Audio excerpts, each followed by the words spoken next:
Hey y'all, Mike here from allamerican.org, and today I'm joined by Brian Fleck, who's the owner of Weighted Out, a gym weight plates manufacturer that's made right here in the USA. Brian, thanks for joining us. Yeah, very nice to meet you, Mike. I really appreciate it. I'm really looking forward to talking to you and getting and hopefully educating more of my background. Likewise, so obviously we've had y'all in our Made in the USA directory on allamerican.org for a couple of years now and are big fans of Weighted Out. But for our viewers who are less familiar with y'all, do you want to start out with a little bit of background on yourself and Weighted Out, who y'all are and what you do? Yeah, so I'll put it in a little nutshell here because obviously after 5 years, a lot of things have happened that were, good and bad and all this stuff. It's been a stressful 5 years in a good way.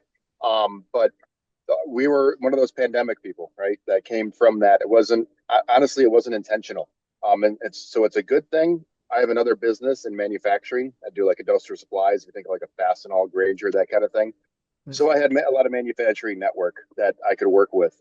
And when the pandemic hit, I noticed, wow, I used to work out all the time at like a gym around me, and I was like, I can't go to the gym. I live in an apartment, but I have all these manufacturers. Can they just make me some plates, out of steel? Nothing crazy. Yeah, no problem. They did it, and I was like, you know what? There's a big opportunity here to help other people in the community, and I just put it on Facebook Marketplace for my local area, just to help out with. There was nothing special, raw steel, right? Nothing like what Mhm. it is now, what you see out there, what it evolutionized to today.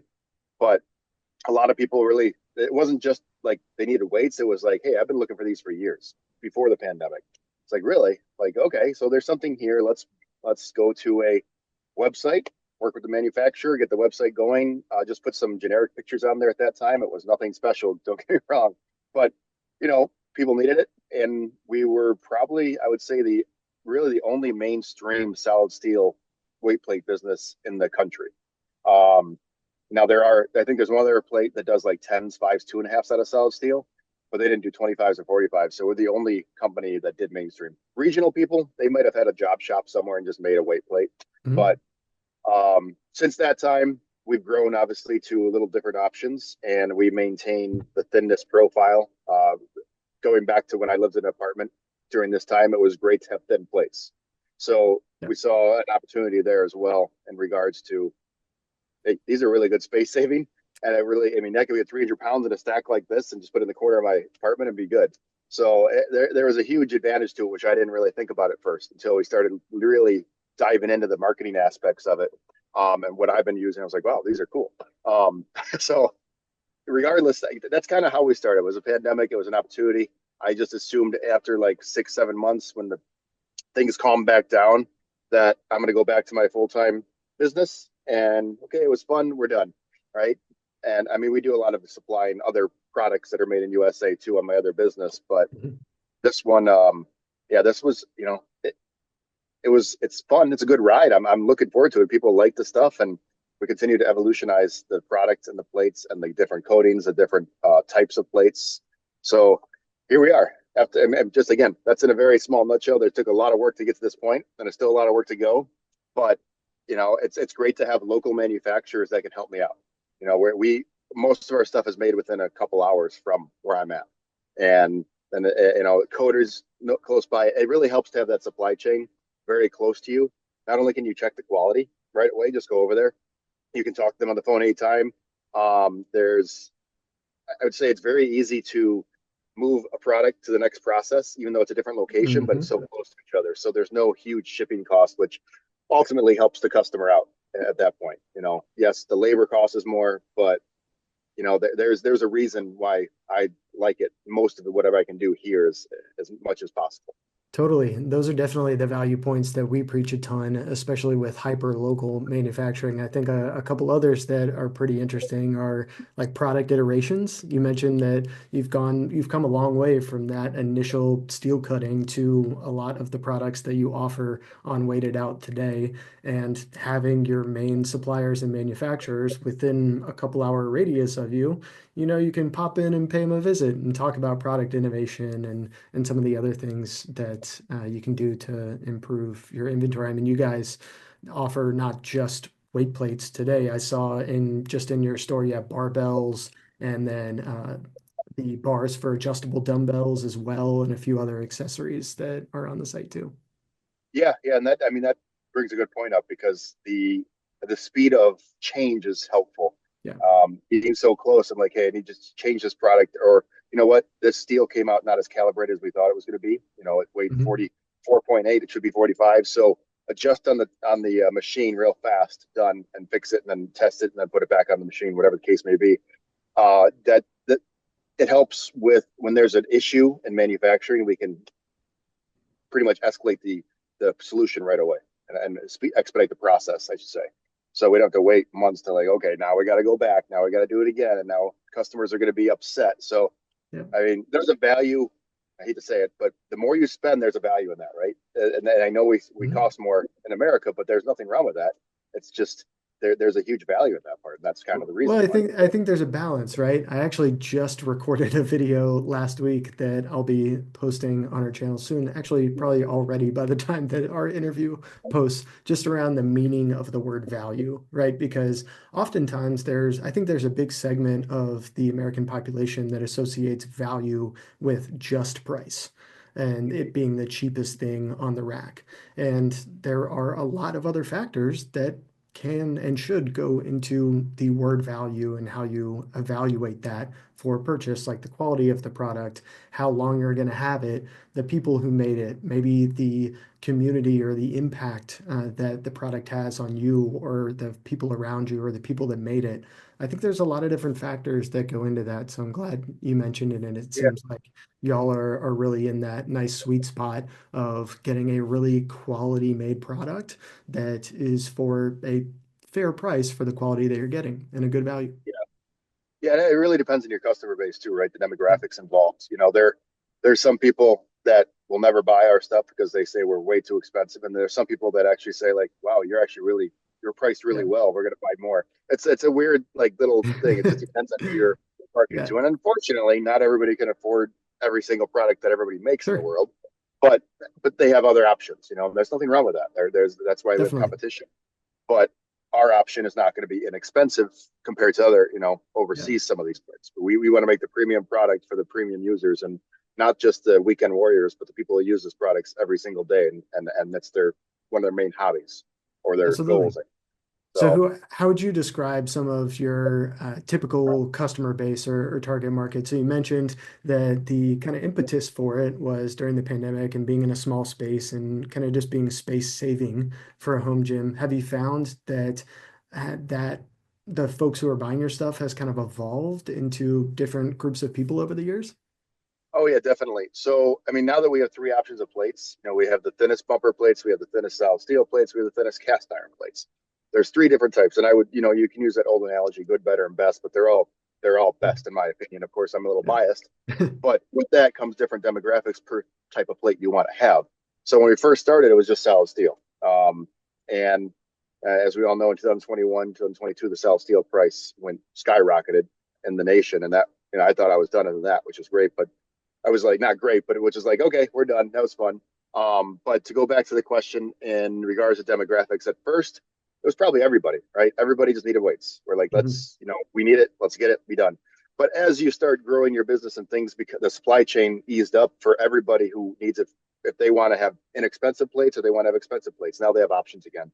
So the strategies change in the marketing aspect of things. Of course, Made in America is a huge advantage for the marketing aspect, but at the same time, um, if you're looking for like solid steel plates, you may be a premium user that wants let's for lack of better terms, wants that sexiness to it, right? And they Mhm. have a gym like, I like the silver and gold. This is a beautiful plate. So you get into more maybe the bodybuilding world, more of the higher income earners that they want to invest in something very nice and they want the calibrated plates too. That's a big thing, is being calibrated. If you're doing Right, being training, very precise to that 45 pound or 35 right? pound, right? Yeah.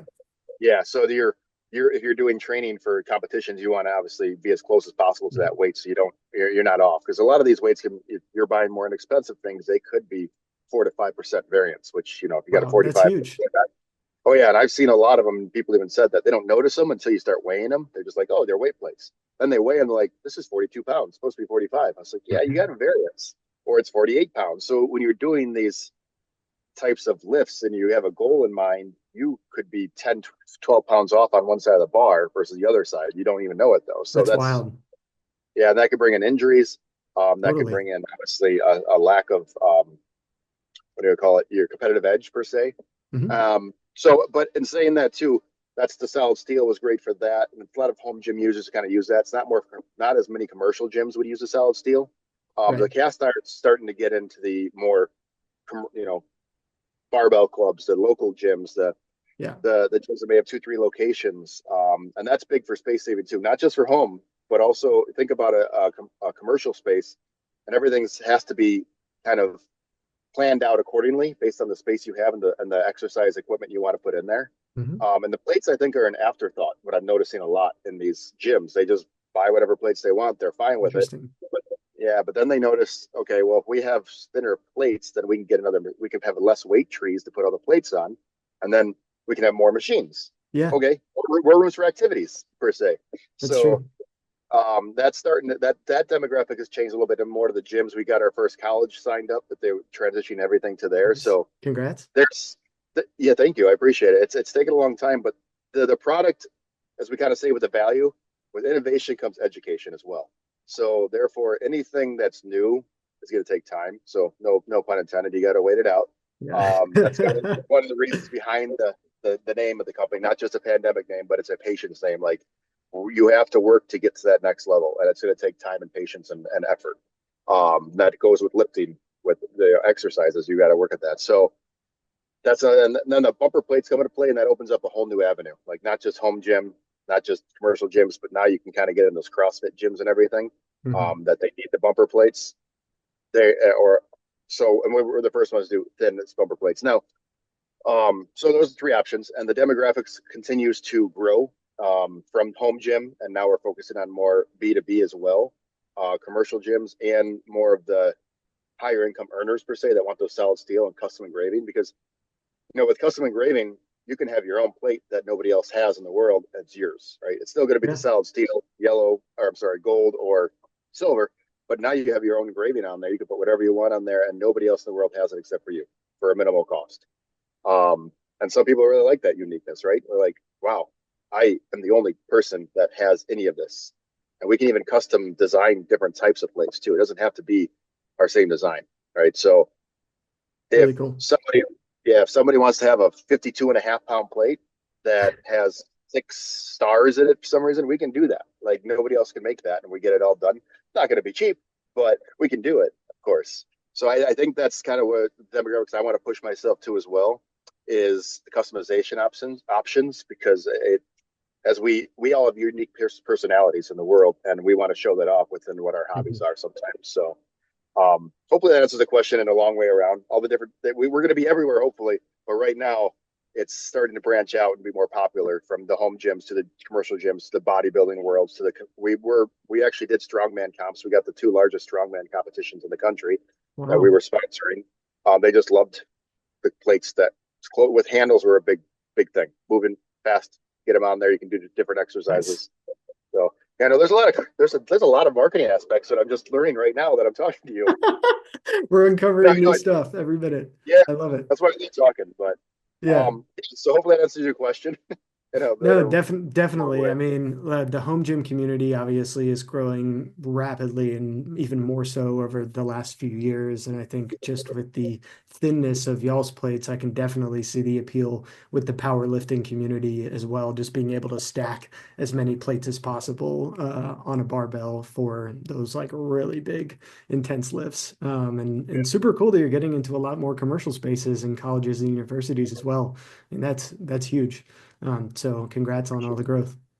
Thank you. Yeah, it's been a long process. Like I think we got to touch this before we got on the actual recording of the call. But you want to mention like what being a solo entrepreneur, like the struggles with that Yeah. and what you're doing. And obviously I can speak to that because that's what I'm doing. And let's just put it this way: it's not for the faint of heart. It's not easy, but I love it. It's one of those you have to be passionate about it, right? You have to Hmm. really want it because I have, and I don't want to be too transparent in some things, but like there's no money coming to me at this time. There's money going in the business and reinvesting, so therefore the customers can get what they need. as well as the innovations that come along with what we're trying to do. So you're literally, again, another, no pun intended, you're literally waiting it out for things to really take off. But you have to put in that time and effort to begin with. And Hmm. that could be 1 year, could be 10 years, could be 5 years. But you continue to see that growth over time. And you have something, right? Yeah. It's there. How do you get to that point? Luckily enough, I mean, I can adapt fast, and nobody else tells me what to do. So I can always change routes very fast. Doesn't always mean I write the right answer or do the right thing, and I learn. And I made mistakes, and I'll make more, but I've made good things too. So it's definitely something I never really anticipated in my life to be at. I always worked for corporations, Hmm. and that's when I kind of got out of the corporation, was 2019. At the end of it, that's when the pandemic hit. So I was like, wow, everything at once, cool, let's go, let's have fun. So That's great. um, yeah, I hope. I mean, entrepreneurship is fun. Don't get me wrong, but you don't expect it to be easy. Yeah, it definitely comes with its hardships for sure, especially in the manufacturing sector. You mentioned something a little bit earlier on the rising price of steel in 2021. I wanted to revisit that for a second because obviously there's a lot of talk right now in current events and what's going on in Washington and stuff like that with more tariffs coming in, really trying to subsidize U.S. manufacturing for steel and other raw materials that are obviously part of your final products. What are you seeing in terms of maybe some of your biggest headwinds or challenges? And obviously steel prices, being one of those to grow your business over time. Yeah, I mean, I was in 2021. It was a very crazy time when it comes to some of the prices. And as I look back, and I always said like the pandemic's going to take 5 years to kind of normalize. That was always my assumption. It doesn't mean I was right, but that was my assumption because everybody shut down at one time, and then that's why the steel prices went up in 2021. It's a basic supply and demand thing. Yeah. We don't have demand right now, but we have plenty of supply. So in 2020, the prices were inexpensive, but then when people started back to work and everything, they didn't have the machines up and running, the labor back in place. So that's why the cost went up, because the demand got high and supply was low. Just basic economics. Yeah. So I knew eventually it was going to come down, right? It just took almost a year for the prices to slowly get back down, and now we're kind of back to where we were. We're not where we were like just specifically, but I think we're probably 15% higher than we were in 2020, which is, we can work with that, right? No big deal. It's unfortunately going to go on to the consumers, and they're going to pay for it if they want it. So there's just no other choice. The manufacturers can't pay for it because then they'd be out of business. Nothing Yeah. would happen. It just has to kind of, it just kind of rolls down to the consumer. So what do I see happening? For me, I don't think much is going to change, to be honest. I mean, I already have the pricing the way it is. It's either going to come Hmm. down or it's going to stay the same or go up a tiny bit. It's not going to go. I don't think the steel is going to get too much because I'm already using U.S. steel, U.S. manufacturers, so it's Nice. all the same at the end of the day. But if you're overseas, which I mean, there are some things you have to make overseas, right? It's almost impossible to make them here at this time. You still have to get raw material from overseas in some cases. Not for anything that we make. The only thing that we do is the bumper plates because nobody can make it here. That's the only Hmm. thing. If we made it here, we could, but it's going to be like $9 a pound. Yeah. And unfortunately, no one's going to buy that. Nobody's going to spend $1,000 on a 45-pound pair of plate. Probably not. So, yeah, so that's the only downfall there. And I really wish I could make them here. And it's unfortunate, but you got to go with the market too, right? The market demands what they demand. So you, what do you do in a business, right? I have my philosophies, but at the same time, I have to continue to grow and help customers out that want to be there. So that's the only product we don't make here, unfortunately, but everything else here. Um, but yeah, so I don't really see too much happening. Like again, for me, now it's going to affect other people. It's going to do other things. Certainly. The manufacturing, I think, has already been coming back slowly. I think that as many people may disagree or agree, the pandemic was not the best thing, but it was a great thing for manufacturers and understand, oh crap, we need supply chain here right now. And we Yeah. don't want this to happen again. And it's not, I mean, you couldn't change it overnight, but I mean, we're getting some of the stuff back where, I mean, plants and manufacturing facilities can take years to build. So it's slowly getting to that point. So it was a bad thing, but there's some good results for the domestic economy, in my opinion. Yeah. Um, so yeah, I don't really know how everything else is going to go. How I want it to go versus how it's going to go. Who knows? We all have our thought processes and our experiences. So um, we'll see. I hope for the best for everybody Yeah, involved. obviously, me too. And I'm glad you mentioned the reshoring initiative within the manufacturing industry. Obviously, a lot of really good momentum. We can always use more momentum on getting a lot more manufacturing back into the US. I actually just released a big data study this week on American manufacturing jobs by subsector. We analyzed a ton of Bureau of Labor Statistics data and a lot of other sources to basically get at all of these different subsectors of manufacturing and what the trends have been over the last 20, 30, 40 years, just however much data that we could gather. And there's definitely some really interesting and promising trends in like fabricated metal and a lot of the like raw material manufacturing that's happening in the US and just kind of the employment numbers, not, especially in the last 10 to 15 years, not looking like the downward trend of a lot of other subsectors of manufacturing, which obviously, we need to make progress on as well. But there's definitely a lot of promising, future ahead, I think, for a lot of the metal and steel manufacturing industry in the US. Yeah, no, I agree. And you know what? I guess I'm kind of lucky too because I'm just in Chicagoland area, Mhm. so we have a lot of steel. We have a lot of metal fab shops. It's just everywhere around the corner. We have a pretty decent manufacturing economy in the Chicagoland area. I would say about everywhere in the Illinois area, just because Illinois is a big spot, right? So there's a Yeah. lot of small areas that may have one or two manufacturers, but we have the largest industrial park in the nation right down the road from me. So anything you want, you can just say, "Hey, can I work with you?" Now, as easy as that sounds, it's sometimes hard to be a customer because nobody's calling back. They're really busy, or they don't Mhm. want to talk to you, or the marketing things have changed. And if you're trying to not only selling people, but also just trying to get people money, it's hard because they're, they're either short staffed or they're really busy, or they just don't want to take the time to answer a phone call because they don't know who it is. You ever see that a lot where, I'm sure you email plenty Oh of yeah, people. totally. It's they have more demand than they know what to do with, and Yeah. they can kind of be a little bit choosy with some of their customers. And then if their operations infrastructure is a little chaotic, you can kind of get lost in the fold of a lot of emails, calls, and everything else that they're trying to handle. So I totally get Yeah. it. And I think that's almost one of the biggest challenges that I have, Yeah. to be honest. It's like I have the stuff, I have the products, but now if I'm doing anything new or trying to try a different design, I need to talk to another manufacturer, or if it's a coder, or if it's a machine shop. Mhm. I just can't believe how many people don't get back to you. Like, just like, I don't know, I got to have a sales job to go buy stuff versus, it's usually opposite in sales, but it, it's it's hard, and that's the big challenge. Like, obviously, supply chain is not so hard because we have it right here, but getting to that step can be very difficult. So Absolutely. No, I hear a lot of the same feedback from some other manufacturers that I talk to in different industries. So it's definitely not a unique issue, unfortunately. no, yeah, that is unfortunate because like we want to give money here, take Yeah, it. exactly. It's the classic like take my money meme, right?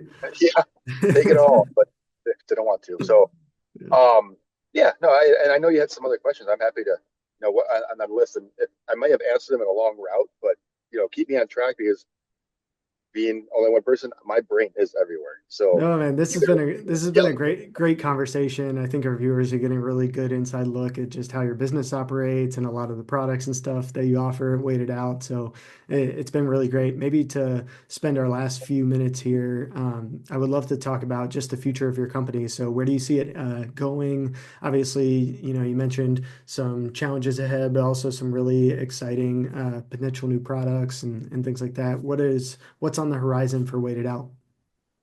Yeah, I mean, I think we're for the next year and a half or so. I've got to start focusing on what we have now. I think I've got the plates that I need for my base, Yeah. and now I need to focus on marketing those and get into more hands. I mean, the market is so big, and we're like this much in it right now. You can't even see in between my fingers. That's how much we're in this. I'm in this market, That's how thin but your weight plates are. yeah, it's exactly it. The market I have is thinner than my weight plates, but I would say like just continue to expand the market, education.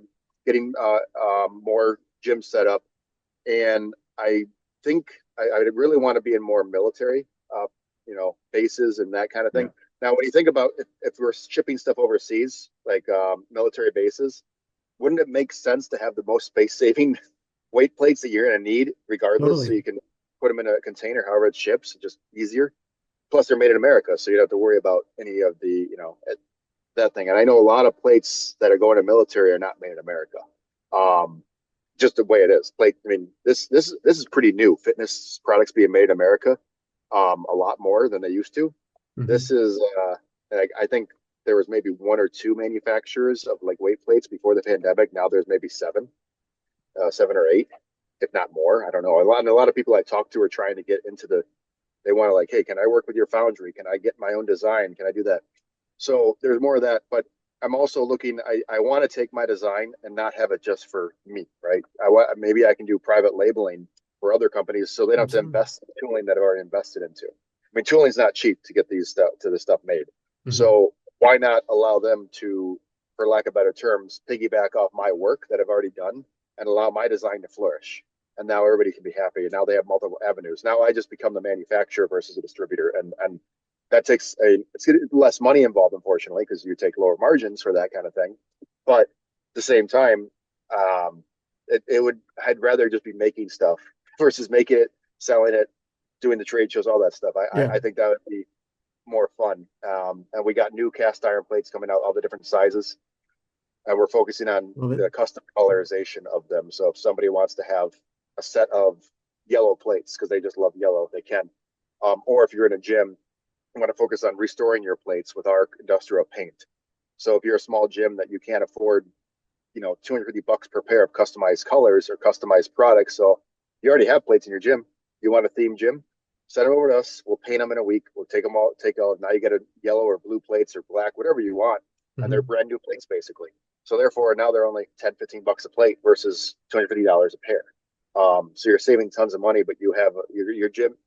If you're looking for aesthetically pleasing stuff in your gym, I think the plates are again a very afterthought for a lot of these gyms. I don't know why. And they're like everybody needs them.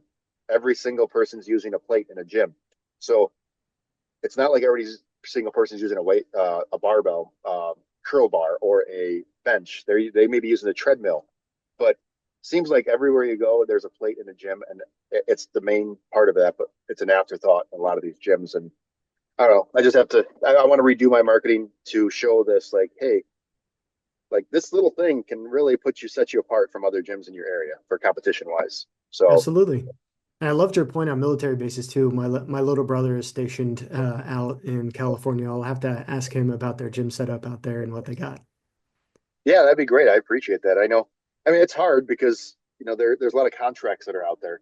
Sorinex has a big contract with them, but Yeah. and they make some stuff in the U.S. too. Sorinex, and there's other big companies that Rogue Fitness probably has contracts, Yeah. but then they have multiple employees, and I have me. So I mean, I can't talk to everyone. Yeah, exactly. That's the really hard part when you're being an entrepreneur and you're starting from that point. You're stretched so thin, no pun intended. But the things you want to do, you can't do, but you need to do them, right? Mhm. So, and it's not that you can't do them or you won't do them. It's that you have to prioritize different times, and that will come long term. But right now, got to get it out there. Yeah. Well, Brian, So thanks so much for joining me. This has been a really great conversation. Hopefully, our viewers got a really good inside look on Wait It Out and what y'all are up to. Obviously, a really exciting future for a lot of the products that y'all have and just growing your customer base and continuing to grow the business. So, wish you the best of luck. And for all of our viewers, make sure to leave a comment below if you have any questions for Brian or myself on Wait It Out or just the fitness and gym industry in general. Happy to answer any of them. And as always, thanks for supporting your country and shopping American made. See y'all next time.